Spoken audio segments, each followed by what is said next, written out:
France are one game away from a perfect season, folks. The team that stands in their way, Japan. They've met a couple of times this year. France getting the win on both occasions, but one of them, as you can see on the board, maybe a wee bit closer than they would have liked. We'll go through some lineups, some stats, predictions. You guys can let us know your thoughts on how this one is going to go. As always, if you want any rugby gear, not team specific, just rugby gear, check out Level Rugby, link in the description. They got loads of it, boots and jerseys and jackets and hoodies and all kinds of wonderful rugby stuff. The sales section is my preferred section to have a look at, but there's plenty going on down in Level. France, they're at home. It's at Toulouse this time. They've been rotating the venues around, which is a little bit unusual. I feel like the Northern Hemisphere teams tend to be a bit more stable in the games they play. I know France moves the odd game around, but they've played 3 games in 3 different venues. Well, they will have by the time this game is done. So, yeah, Toulouse is going to play host to this game against Japan. And Gaultier doesn't seem to be taking things lightly because he's kept his team remarkably stable. Yeah, he's not made wholesale changes at all. Sadly, my man Cyril Bai is injured. So, Wardi gets a start. He was getting his first cap last week, so this is a good bit of experience, a bit of depth building for him. So congratulations on his first test start. Marchand and Atonio alongside him. So apart from the Bai injury, it is a stable front row. Woki and Taofifenua are in the second row. So Taofifenua, that big body, in the second row to replace Florian. I didn't see if he was injured, but it's possible because he is out of the match day 23. I like the combination of Taofifenua and Woki because Woki has just got skills for days, and then Taofifenua, like I mentioned, is just a big, solid human. So it's a good kind of counterbalance. The back row of Jelonch, Ollivon, and Alldritt has been phenomenal. Every time they've been together, they really complement each other well. Alldritt just absolutely carries the ball again and again and again and again. Yeah, I think he's averaging over 12 carries a game. If he's not first, he's not far from being first. He'd be the first forward in terms of carries, I would say. Surely. Yeah, he's a very busy guy. And Ollivon's been getting like turnovers and whatnot since he's been back. And he's captain in the absence of Dupont. Because remember, Dupont, with that red card, he is suspended. So Lucu gets a go in the number 9 jersey. Also think it's not a bad thing. I know Gaultier seems to be building a bit of consistency by not making lots of changes. But when they played in Japan, remember, Dupont didn't go. And Lucu, I think he started both the tests.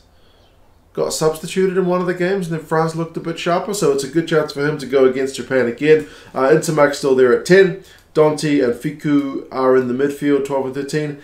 How is Danty fit? Didn't he get his face broken last week? This is some kind of amazing French medical healing technology I never heard of, or were the reports of him having a broken cheek exaggerated? Yeah, I was surprised to see Danty is there, but good on him if he's fit. Moefana and Penaud on the wings and Ramos at 15. So very, very steady as she goes. The bench is a little bit more in the way of changes. Mauvaka is still there, but Priso comes in. Falatea is still there. Verag is coming in, I guess, in place of Florian. Chalerou is still there. Makalu is still there. He's probably going to be a winger again, I guess, this week. Kuyu comes in on the bench. And Jalibert is there as well. So, yeah, it's not real wholesale changes for the second place in the world French team who are looking to finish their season on a high. For Japan, they're still kind of not beaten Tier 1 teams since the World Cup. They've had some close run things. They pushed the All Blacks pretty well when they were at home. They pushed France pretty well when they were at home. But they're in France now. They have gotten one decent result in France before against France, but this is a different French team from that one, you'd have to say. The Japanese have made a few changes. I feel like a little bit more tinkering. I guess because it's the last game of their tour, they need to see a bit more from a few different guys. Inagaki, Sakate, and Ku is still the same front row, so they're keeping some stability there. Durns and Cornelsen, same second row, and Durns, just quietly, has been probably the most dynamic lock in World Rugby right now. The guy has got an absolute skill set. He's got wheels. He's very fun to watch. Like, if you're looking for a fun lock to watch, you could do much worse than watching Warner Derns. Leach, Labuskakny, and Jimeno is the back row. So that's interesting, man. Like, I do prefer Jimeno at 8. I don't know. I mean, Tatafu, to be honest, has big ball carries, but Jimeno has the carries and the ability to break down too. Labuskakny can then do the tackling machine thing, and then Leach can do the jack of all trades thing, float in between the roles, make the tackles when he needs to, get in there with the offload. So, yeah, I like that back row. Even if it's probably getting on a wee bit. But, yeah, I like it. Saito gets a start this week alongside Lee. So it's a new 9-10 combo. But if memory serves, Lee is the one who led the show against the French back in Japan earlier in the year. So he should be kind of familiar with this opponent. Nakamura and Nakano in the midfield. So that's a change. Riley has shifted out of the 13 jersey to make way for Nakano. Although, again, I think Nakano played against France earlier in the year, so he should know what's coming. Riley is still in the squad, though, because he's shifted to the 14 jersey. Fifita is also getting a start in the 11 jersey. He was on the bench last week, and he's a big guy, man. Like, I think he beats like 5.5 defenders per game, which I think is probably the top, like, on average. He hasn't played as many games as some of the other guys this year, with Japan not being in the Six Nations or Rugby Championship, but yeah, man. Fifita, in terms of pure go forward, he's a unit, and then Yamanaka, that control playmaker there at the back, continues on. Horikoshi gets a game from the bench. He's not had one the last couple of weeks. Craig Miller's still there. Takeuchi also comes into the 23 as a replacement tight head. Van der Vault is still there. Tatafu drops to the bench, so he'll bring some impact when he comes on.